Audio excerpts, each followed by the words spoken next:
If anybody don't know why we're here to celebrate a great man. He was a warrant officer, and I'm sure he's got me out of the dust and mud and weeds a lot over there in South Vietnam. But at this time we're here to honor him with a medal that's took 41 years to get, but he finally is going to get it. We have an honor. Right now I have a letter from the U.S. Congress, from Mike Rogers. It says, "Dear Michael Solar, I would like to take this opportunity to extend the warmest regards and support for your service to our country. I am honored to congratulate you on a job well done. When you served in the United States military, your service was extremely important in ensuring freedom here in America and around the world. As a former Army officer, I know the dedication, sacrifice, and commitment required to complete your mission.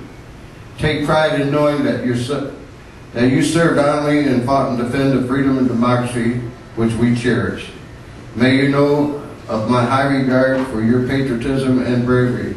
Your service has kept our country strong. Again, on behalf of the United States, I join with you and family and friends in honoring the dedication and democracy and the freedom and home abroad."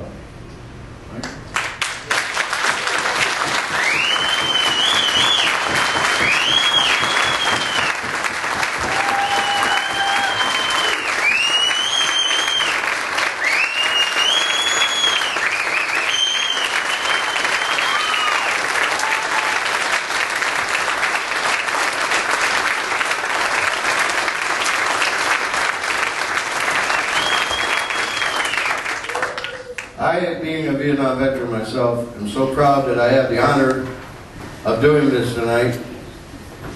As being the commander of the post of the American Legion and representing the United States government at this time.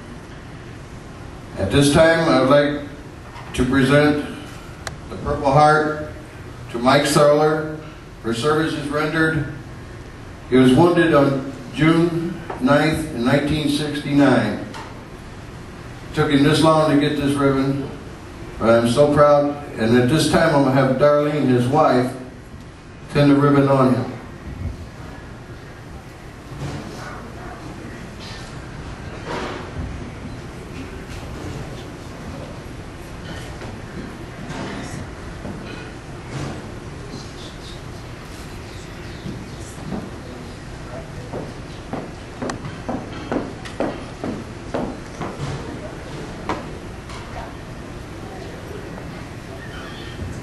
Michael, on behalf of the President of the United States and myself, I'm proud to award you the Purple Heart.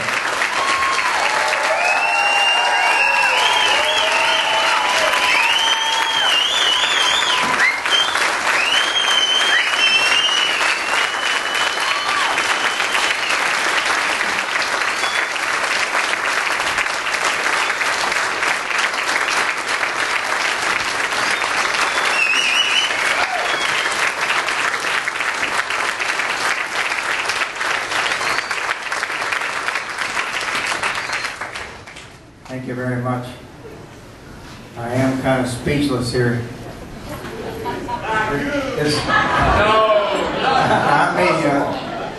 This did start 41 years ago, and actually it kind of went away a little bit. I kind of thought it wasn't happening, and I saw how sometimes this medal can be given away cheaply, as in like John Kerry and some of that kind of stuff.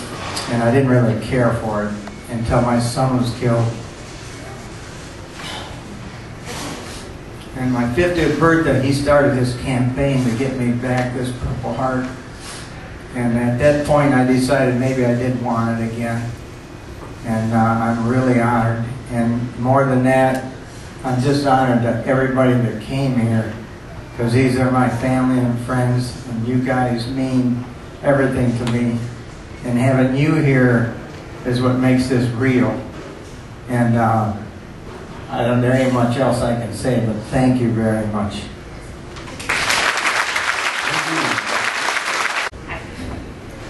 I first found out that Dad didn't receive his Purple Heart from my Grandma Solar.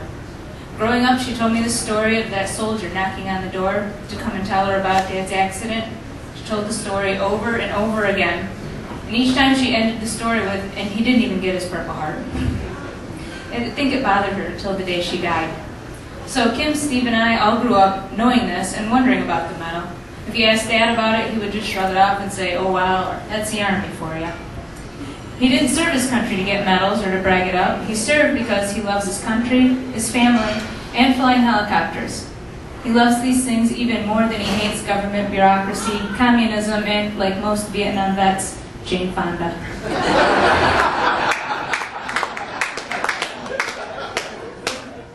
12 years ago, my brother decided to stop wondering about this medal and find out what happened. He started the process to get the Purple Heart shortly before Dad's 50th birthday, but unfortunately, Steve died in a plane crash before the government could get its act together.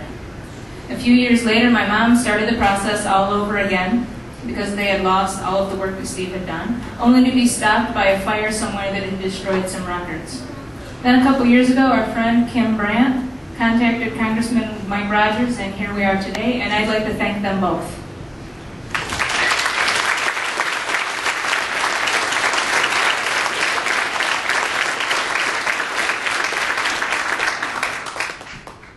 So right now, Dad's probably standing here thinking, "No, don't go making me out to be some kind of hero, because I ain't." But he is to me and the rest of the family. And it's not simply that he served his country in Vietnam, volunteering for service when he could have easily sat back, hoped his number wasn't called, or taken that short drive from Farmington to Canada like some others had done. It's not just that he held on and survived that fateful crash that took his life, fought his way through gangrene and a long, difficult rehab. He's a hero to us because he has faced adversity over and over again throughout his life with a calm and quiet strength, unending resilience, and a sense of humor. He never complains, he doesn't make excuses, and he does what needs to be done. When he loses a leg, he learns how to walk with a prosthetic. When he loses a job, he works to find another one. When he loses a son, he carries on and finds happiness in his grandchildren. When people ask what it's like growing up with a dad who's handicapped, I say, I don't know. My dad has worked construction, he flies a jet, he golfs, he bowls, he water skis. He walks through Disney World all day on a blistered stump, wearing a dorky hat and laughing like Goofy.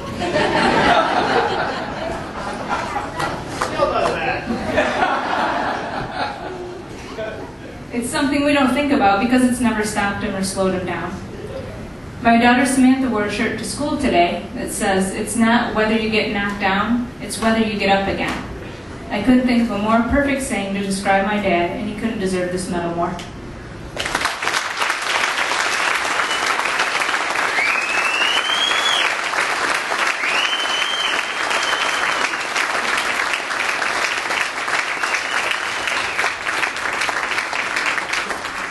You know, there's a lot of stories about helicopter pilots, but if you was ever in Vietnam and you was in the bush and you couldn't get out, this man or other chopper pilots would come in and get you out of a hot zone, and they would take fire all day getting you out. But you can appreciate more than a helicopter pilot over there. And at this time, Darlene, would you like to say anything? She just said what she was going to say. But everybody remember what Mike has done for his country and for everyone else, especially Vietnam veterans that was over there. He did for them too. So everybody remember Mike and know that he did a great job for his country and for us too. And thank you.